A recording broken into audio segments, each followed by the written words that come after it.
Hey guys. Welcome back to Watchman ASMR. It's been a while. I think the last time I made a video was around like 2 or 3 months ago. And a lot has changed since then, so I thought I would just spark up a new video and just sort of talk to you guys, do a few triggers, and let you know what's up.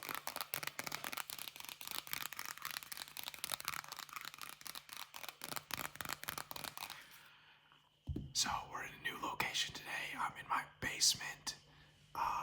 Yeah, this is what it looks like. We recently cleaned it out, so we're getting some use out of it now. I have a punching bag right there. I like to practice like martial arts and stuff and just sort of do cardio on that. My dad has like a drum set, and we got a random ass picture of like a cheetah right there. Just to help people walking down the stairs lock in before they get into the zone in our basement.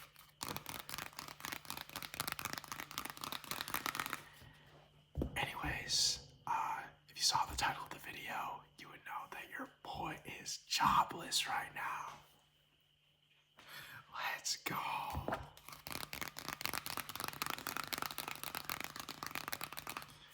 I'm kidding, but I'm not. So I really am unemployed. But so what the story is I just last Friday, today is Sunday, I had my last day of work at the law firm that I was working at. If you've watched some of my previous videos, I talked about my work.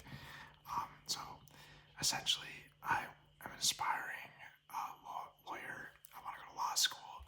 So I was working as a legal assistant, paralegal. I was like administrative task extraordinaire at a law firm. And I did that for about a year.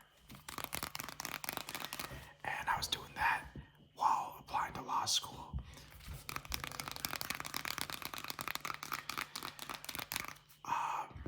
So my original plan was if I was going to go to law school this year, then I would just quit as soon as I knew I was going to law school, and then I would just chill until law school in the fall. So I was waiting on my law school applications, and I still am, but it's looking like I'm going to have to take another year and retake the LSAT, which is okay. I kind of rushed the process anyway, and if it was up to me, I didn't have like that Asian parent pressure, I would have taken 2 years gap anyway between undergrad and law school. So I'm not driven about it too much, and my parents are pretty supportive of it. But anyways, so yeah, I got into a few law schools, but the offers for scholarship aren't what I was looking for from those law schools.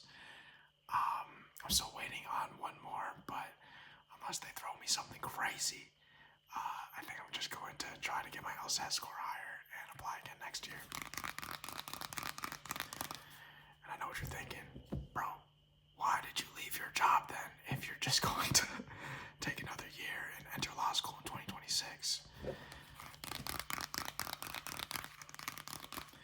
And short answer is I just didn't feel like working it anymore, one, and two, I wanted to take some time to do some traveling and study for the LSAT full time, because if I'm going to take another year to apply to law school, that LSAT score better boom up, if you know what I mean. Sorry for those sounds, there's like a boiler in my basement, but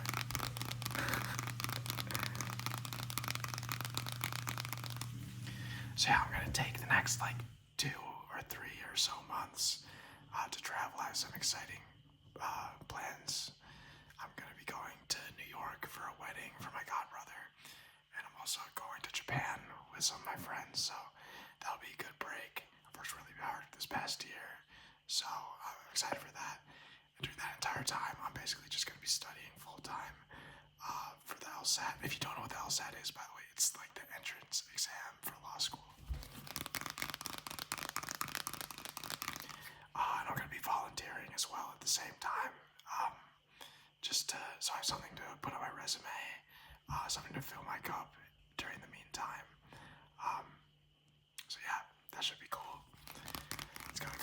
like summer break when I was a little kid, so I'm excited. Obviously, I need to get another job soon, at some point after I take my LSAT, which I think I want to do in August. Should we get these cards out? Yeah, let's change up the sounds. Oh wait, hold up. Let me take the jokers out because we don't play around here. Joker, Joker, Joker. Why so serious?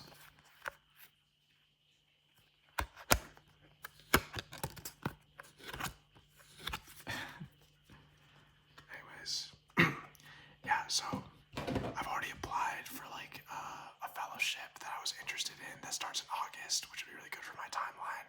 But it's really selective, so I don't know. I don't think I can like bank on that. But luckily, after you already have a year of like paralegal experience under your belt, it's really easy to lateral into another job, like a similar job. I'd really love to work at a bigger firm. No shade to my old firm. They did a lot for me and I learned a lot while I was there. But I sort of have learned everything that there was to learn at that small of a firm. And in that position, obviously I don't know everything about the law, but I think it was just like time to move on. So I worked at a small family law firm. And when I say family law, I mean like they practiced law relating to family, so custody, divorce. We also dabbled in some other stuff like probate, business law, debt collection, but it was mostly family law. But I'd really like to work at a bigger firm. I'm not sure what kind of law I want it to be. I guess that just depends on who's willing to hire me.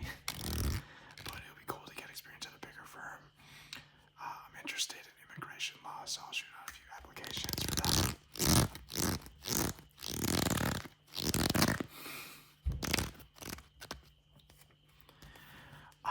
So yeah, I'm gonna probably try to aim to start working in a few months after I'm done getting that spicy LSAT score.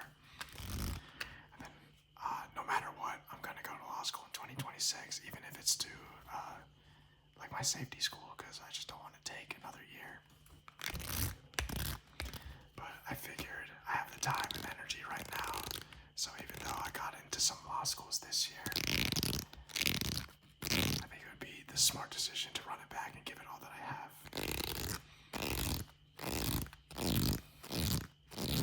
Drop in the comments if you think that's a good decision.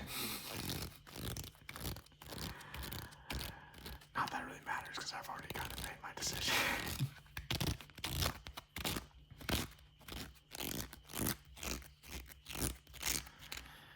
But yeah, I guess I sort of just want to get in here and talk about what it's like as someone who's in a transitionary period in their life. Growing up, and I guess this is how it is for a lot of people, but your life is sort of super, super structured, and it's not that everyone is living the same life, but there's really no questions about what tomorrow holds in terms of like school. So like up until my final year of university, I was never really like tripping about my immediate future. Like of course I was always like thinking about what was next after college, but it always felt so far away. And now that it's here, it's really interesting to sort of grapple with. I've had highs and lows, losses and wins.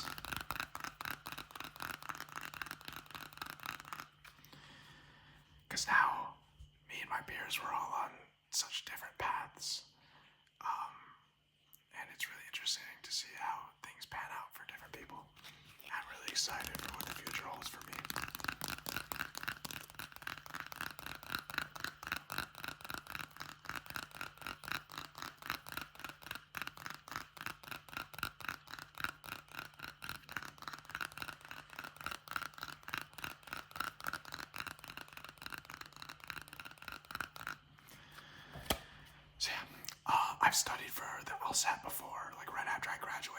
immediately started studying for the LSAT.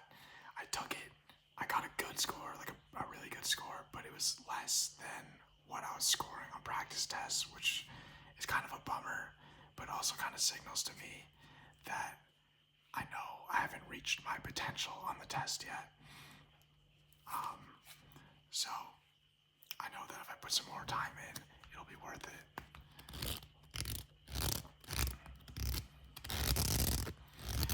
And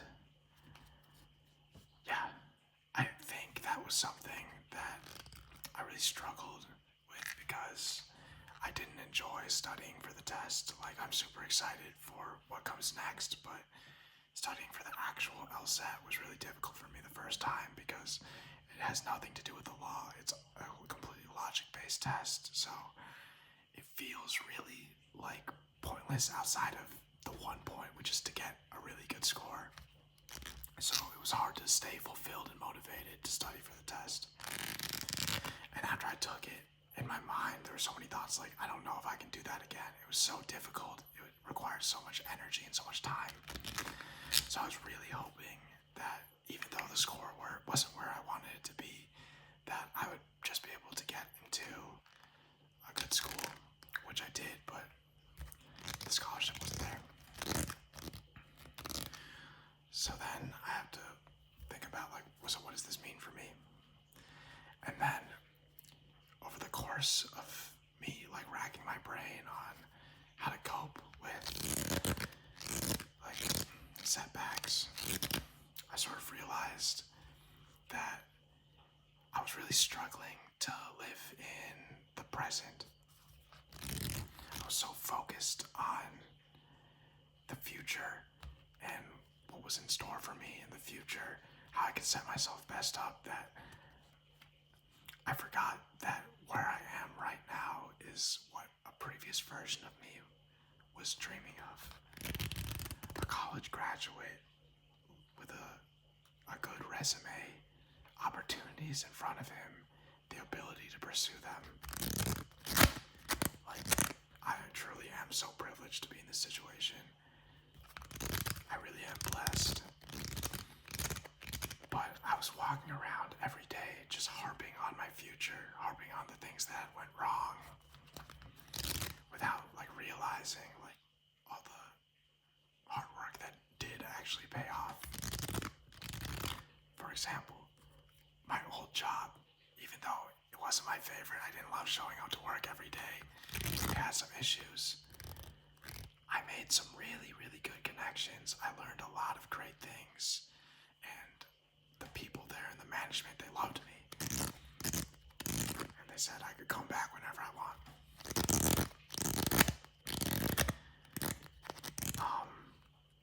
And just knowing that I was capable enough to do a good job, it really means a lot right now, but it wasn't something I was thinking of, like, while I was doing the job. It was always just like a stepping stone, or like, I'm in a transitionary period in my life, so I have to do this, but I don't feel like I'm enjoying it. But I kind of wish I had just lived in the moment and just appreciated what I was learning while I was there, just appreciated life, like, as it just stood, like, just me being a young person in a new experience, learning new things, rather than just seeing it as like, oh, this is what I have to do in order to get into law school. This is what I have to do before I get into law school, to have something on my resume. Because you're so much more than just what you accomplish. You're so much more than just how much you live up to your goals. And it's okay for your goals to change. It's okay for your process to change. As long as you're not beating yourself up in the meantime.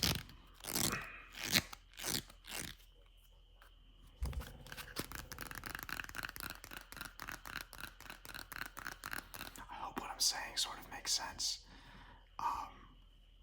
Yeah.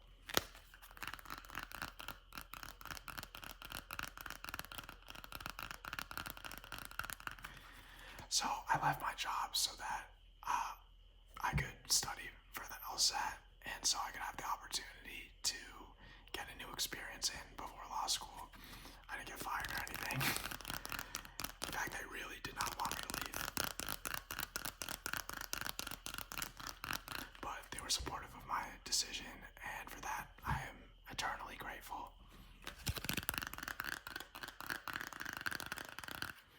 Let's do something else. My notebook that I used while I was working at my previous firm. For the one time, for the old times.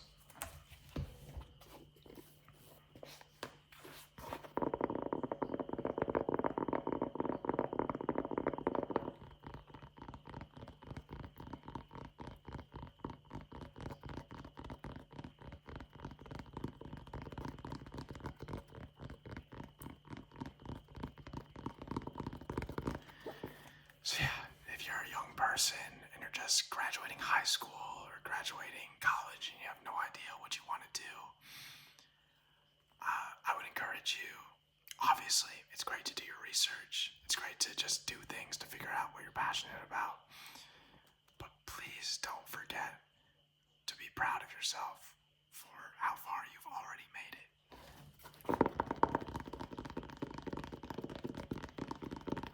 A previous version of you would have loved to see where you are right now a lot of times.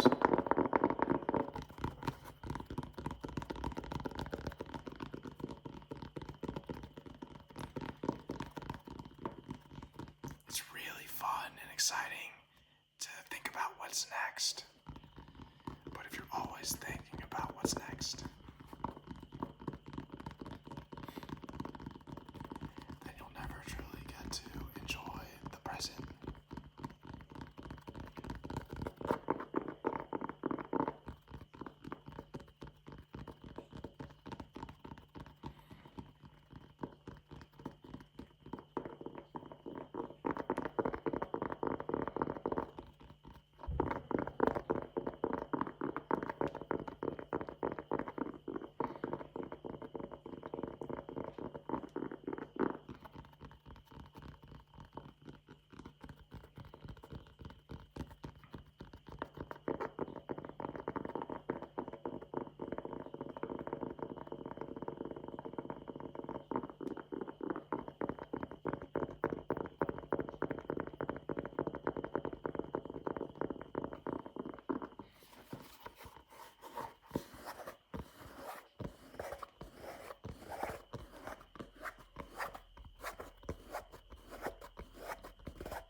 So, I'm excited for this new era in my life. I'm gonna have a lot more time on my hands, obviously, because your boy's jobless. But obviously, I'll be spending most of my time studying. I'll be treating studying as a full-time job outside of when I'm volunteering or traveling or whatever. Your boy's gonna be more locked in than ever. I'm just going to be focusing on the right now.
show you guys a card game.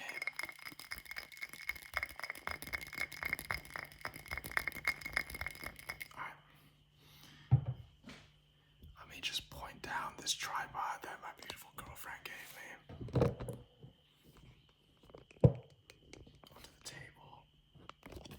Alright, let's see if we can make this work. Alright.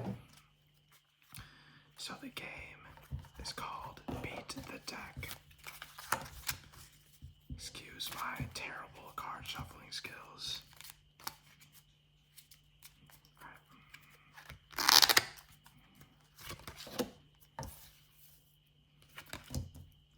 So I'm going to lay down 9 cards.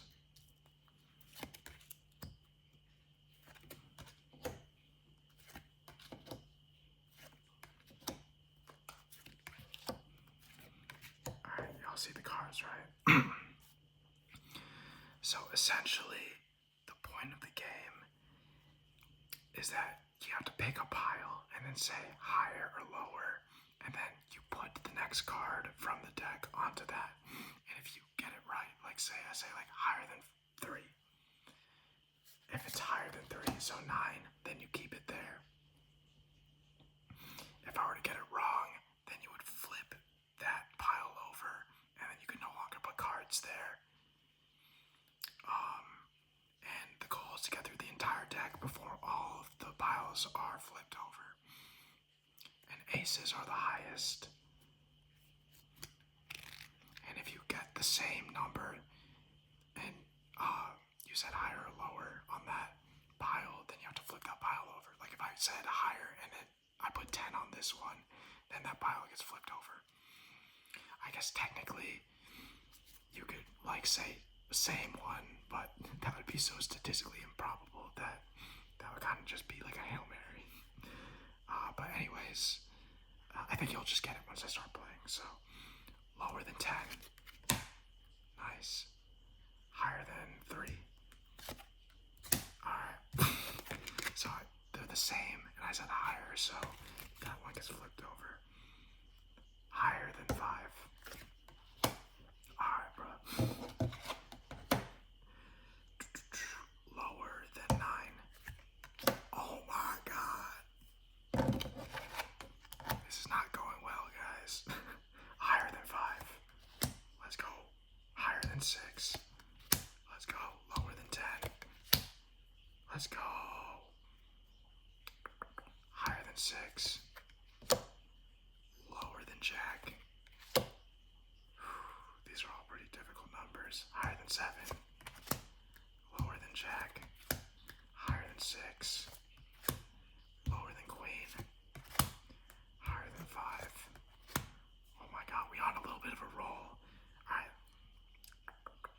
Let's do a lower than 9. Let's go. Higher than 4. Oh my goodness. We got this much left in the deck. Do you guys think we could do it? Lower than King. Lower than Queen. Oh my god, I knew that was bound to happen. We haven't hit an ace or very many kings yet. Higher than 7.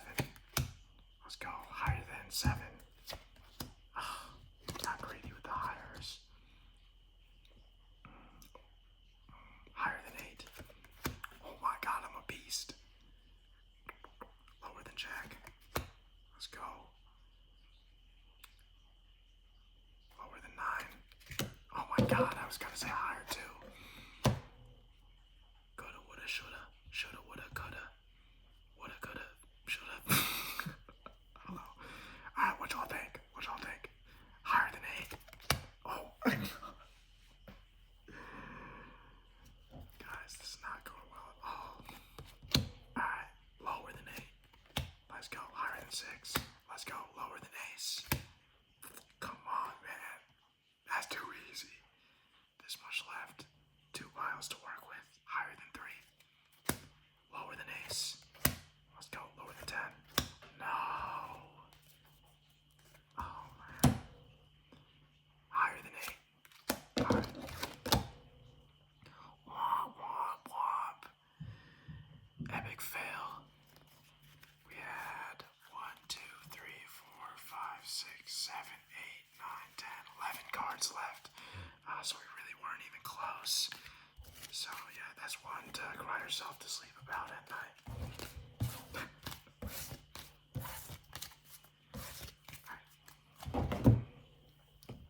this up. Let's move this up.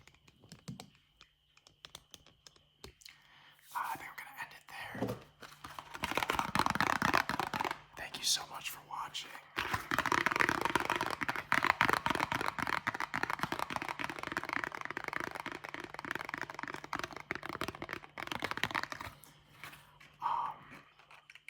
Yeah, so a bit of a vulnerable video today. Not really. Just a bit of a chat. Let me know if you enjoyed any of the triggers. I want to start making videos more often now that I have some more time. So let me know what you want to see.